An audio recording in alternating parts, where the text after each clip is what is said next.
Les manipulations. Avertissement. Par rapport aux propos tenus dans le cadre de cet enregistrement, je vous ne demande pas de croire ce qui est dit, mais plutôt de vérifier par vous-même si cela est réel avec votre ressenti ou votre intellect. Bonne écoute. Beaucoup d'êtres humains sur Terre sont confrontés à des manipulations qui proviennent d'autres individus sur le plan physique ou également d'entités sur le plan psychique. Et ces manipulations-là sont en relation avec une influence qui est exercée sur eux, qui va échapper à leur conscience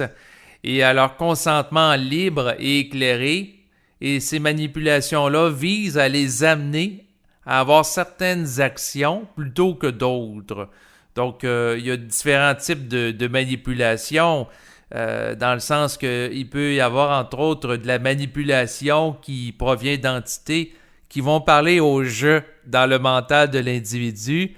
Et si l'individu n'est pas conscient que la pensée n'origine pas de lui, donc que la pensée provient d'ailleurs que son cerveau physique, eh bien, à ce moment-là, s'il reçoit une pensée qui est articulée en termes de jeu dans sa psyché, et prononcée avec son timbre de voix, et qu'il y croit, eh bien, à ce moment-là, il peut être manipulable par elle pour agir dans une certaine direction, et comme il croit que la pensée vient de lui, eh bien, il va s'exécuter sur le plan matériel en fonction de cette pensée-là, mais il ne le fera pas d'une manière libre et éclairée parce qu'il n'est pas conscient que ça ne provient pas de lui, cette pensée-là, qui s'articule de par une entité qui, sous le superfuge du « je », va parler au « je » dans son esprit. Pour vous donner un exemple concret de cela, ça peut être une personne qui reçoit la pensée dans le mental « je veux acheter une maison ». Et comme la personne croit que la pensée origine d'elle, eh bien, elle va acheter une maison. Plutôt que de poser la question à l'entité qui lui fait cette phrase dans le mental, pourquoi que tu dis « je veux acheter une maison » et l'individu, au lieu d'exercer son esprit critique pour évaluer s'il a affaire à acheter une maison ou non, eh bien, il va recevoir la pensée « je veux acheter une maison » et il se met automatiquement en action sans se poser de questions et il achète la maison. Alors que l'individu qui se conscientise est capable de faire une lecture vibratoire se rattachant à la pensée pour voir si la pensée se rattache à une vibration qui est mentale, donc qui est haute, qui est vitalisante, ou astrale, qui est lourde et souvent chargée d'émotions. Donc, autrement dit, si la personne ne voit pas l'énergie qui est derrière la pensée qui est acheminée et qui se met à croire la pensée, donc la forme, parce que la pensée c'est une forme, eh bien, à ce moment-là, il agit en fonction d'elle et cela peut l'amener, en étant manipulé comme ça par des pensées, à commettre des actions extrêmement négatives envers lui-même, à son détriment, ou également envers les autres. Donc, la manipulation peut avoir des effets extrêmement négatifs parce que lorsque les gens sont manipulés à leur insu, à cause qu'ils sont inconscients, eh bien, ça peut amener des comportements destructeurs. Et pour se libérer de la manipulation, l'individu doit exercer, entre autres, son esprit critique, donc de ne pas croire tout ce qui lui est dit, que ce soit par des individus interposés, que ce soit par la télévision, la publicité qu'il perçoit aussi dans les médias, que ce soit aussi, bien sûr, par des entités. L'individu doit aussi développer sa capacité de s'affirmer et de dire non,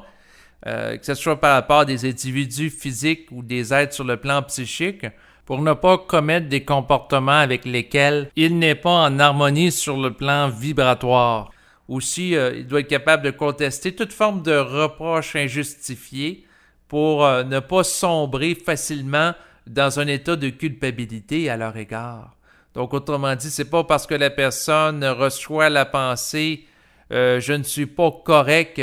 d'avoir mis fin rapidement au téléphone avec telle personne » que c'est nécessairement réel. Donc, autrement dit, il doit réaliser que derrière cette pensée-là qui émerge dans son mental, en réalité, c'est une réflexion qui le met en relation avec une entité astrale, qui achemine cette pensée-là pour l'amener à vibrer, à ressentir un état de culpabilité.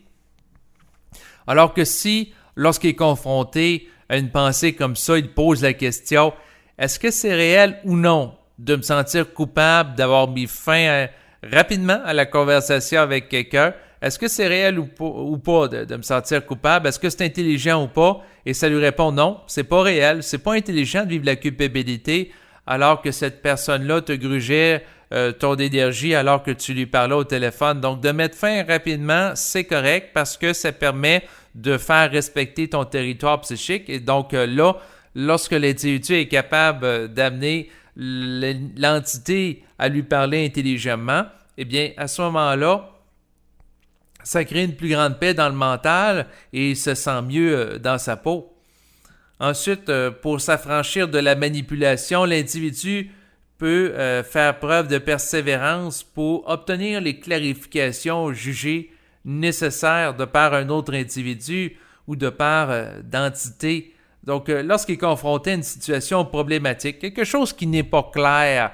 eh bien, à ce moment-là, il doit exercer sa volonté pour être capable d'aller chercher l'information pertinente pour lui permettre de comprendre qu'est-ce qui se passe au lieu d'être mystifié par la situation ou de sombrer dans la croyance à son égard. Donc, il doit être capable de faire la lumière sur la situation, d'aller au fond des choses pour y voir plus clair, pour ne pas se laisser manipuler dans le sens que quelqu'un ou une entité lui dit quelque chose et il le croit sur parole sans vérifier sur le plan vibratoire si ça fait écho ou non au réel ou de manière factuelle en faisant de la recherche scientifique pour voir si ce qui est énoncé correspond à une réalité qui est admise. Donc, autrement dit, soit qu'il vérifie avec la conscience supramentale, donc le mental qui est vibratoire ou intellectuel. Et s'il n'est pas capable, pour une raison ou une autre, au niveau de la conscience supramentale, ben, il peut exercer sa conscience intellectuelle au lieu d'être tout simplement dans la croyance naïve. Donc, il doit être capable de faire preuve de persévérance parce que il peut poser une question au plan mental puis ça ne répond pas. Il y a un grand silence. Et là, il peut revenir à charge puis, amener l'entité à lui parler. Puis là, il faut qu'il évalue par rapport à ce qui lui est présenté, si c'est intelligent ou non, toujours en fonction d'une lecture vibratoire. Et c'est cette capacité-là, à être capable de remettre en question l'entité pour l'amener à lui parler intelligemment, que là, il peut avoir accès à de l'information de nature réelle. C'est possible par la suite qu'une entité qui lui acheminait des informations erronées lui dise que c'était tout simplement pour savoir si c'est une personne qui est naïve. Et c'était pour voir aussi à quel point elle était prête à faire preuve de volonté pour persévérer en fonction de son besoin d'y voir plus clair. Donc, autrement dit, l'exercice de la volonté, donc une intentionnalité individuelle, est extrêmement importante parce que c'est sur cette volonté précisément que l'individu va en venir avec le temps et son exercice à s'affranchir de toute forme de manipulation qu'il peut connaître à son insu et d'amener ce qui était obscur, qu'il le manipulait indirectement, à la clarté de sa conscience et de voir plus clair par rapport à toutes les formes d'influence qu'il ne percevait pas dans le passé. Donc, autrement dit, si quelqu'un est influencé par quelque chose qui lui échappe, eh bien, il va à ce moment-là subir l'influence. Alors que s'il est conscient d'une influence qui s'exerce, eh bien, à ce moment-là, il peut accepter d'aller dans le sens de l'influence ou non, mais il sait ce qu'il se passe, ce qui est très différent comme situation. Donc, autrement dit, si, par exemple, une personne vit de l'influence qui provient d'une entité qui lui dit qu'il doit aller souper ce soir au restaurant, eh bien, si ça lui parle en jeu dans le mental, donc l'entité lui dit « je veux aller manger au restaurant », eh bien, à ce moment-là, l'individu peut, en voyant que l'entité utilise le « je », lui demander de s'adresser avec lui sans le superfuge du « je », Donc, de lui parler au-dessus. Donc, autrement dit, l'individu peut dire à l'entité « Parle-moi au-dessus parce que je sais que tu es là ». Et là, l'entité peut lui dire « Tu pourrais aller manger au restaurant ce soir ». Et puis là, à ce moment-là, l'individu évalue d'une manière lucide s'il veut ou non aller manger au restaurant. Donc, à ce moment-là, il est conscient de l'influence et il ne subit plus la manipulation qui pouvait consister à recevoir la pensée « Je veux aller manger au restaurant », puis là, il va manger au restaurant en prenant sa voiture. Donc, c'est très subtil. C'est sûr que c'est la question de la manipulation qui provient entre autres des entités est extrêmement difficile à déceler lorsqu'on n'y est pas habitué et lorsqu'on commence à porter attention au jour le jour, dans le quotidien, aux pensées qui sont acheminées dans le mental. C'est à partir de ce type de prise de conscience que l'individu peut se réapproprier sa psyché, ses actions personnelles aussi en relation avec des pensées et d'y voir plus clair par rapport à sa situation. C'est sûr que lorsque l'individu regarde la réalité en face sans la polariser, eh bien c'est sûr que c'est un autre moyen aussi de s'affranchir de la manipulation. Donc être capable de supporter la réalité pour ce qu'elle est. Donc sans la surévaluer ni la sous-évaluer. Donc regarder la réalité pour ce qu'elle est avec une justesse. Et ça c'est difficile parce que les gens souvent vont aimer avoir un regard sur la réalité qui fait leur affaire. Donc autrement dit, s'ils sont en conflit avec une autre personne, eh bien, ils vont regarder la situation de conflit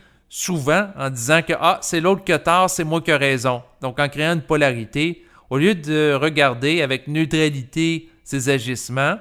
et également les agissements de l'autre, pour regarder l'impact des agissements des deux personnes dans la situation, donc de réaliser que quelque part, les deux personnes impliquées ont une vision différente des choses, et tenir compte de la vision de l'autre personne pour être capable d'élargir sa vision et de se sortir de son regard qui est avec des œillères, donc simplement au niveau de son ego, pour avoir une relation qui est beaucoup plus neutre à l'égard des différentes situations de la vie, des autres individus et de la pensée en général. Donc, de regarder son agissement et celui de l'autre comme n'étant pas nécessairement bon ou mauvais en soi, mais plutôt comme étant des agissements, point. C'est-à-dire que tant que l'individu met de la valeur émotionnelle, beau, bon, pas bon, etc., sur des agissements, lorsqu'il les évalue, c'est là qu'il se crée de la polarité. Donc, l'individu qui est capable d'aller au-delà de la polarité, il va être en mesure d'agir pour mettre fin au type de manipulation qui se rattache à un mental qui regarde la vie d'une manière polarisée. Aussi, pour se libérer de la manipulation, eh bien, c'est sûr qu'en tant qu'individu, il ne faut pas se laisser influencer par les tentatives de dévalorisation, d'infériorisation, de séduction, de culpabilisation et de déstabilisation qui peuvent provenir d'autrui ou également d'entités. Par rapport à tout ça, il faut être capable de regarder les différents types d'influence avec beaucoup de recul. Et c'est un travail qui demande une grande capacité de contenance, une grande capacité d'observation mentale, une grande capacité de regarder les choses avec un recul critique, donc de se désidentifier entre autres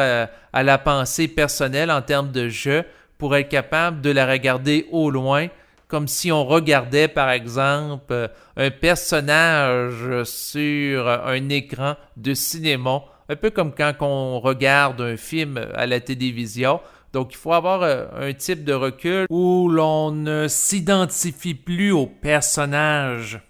mais être capable d'aller d'au-delà de l'identification au jeu pour regarder les choses d'une manière beaucoup plus globale et vaste.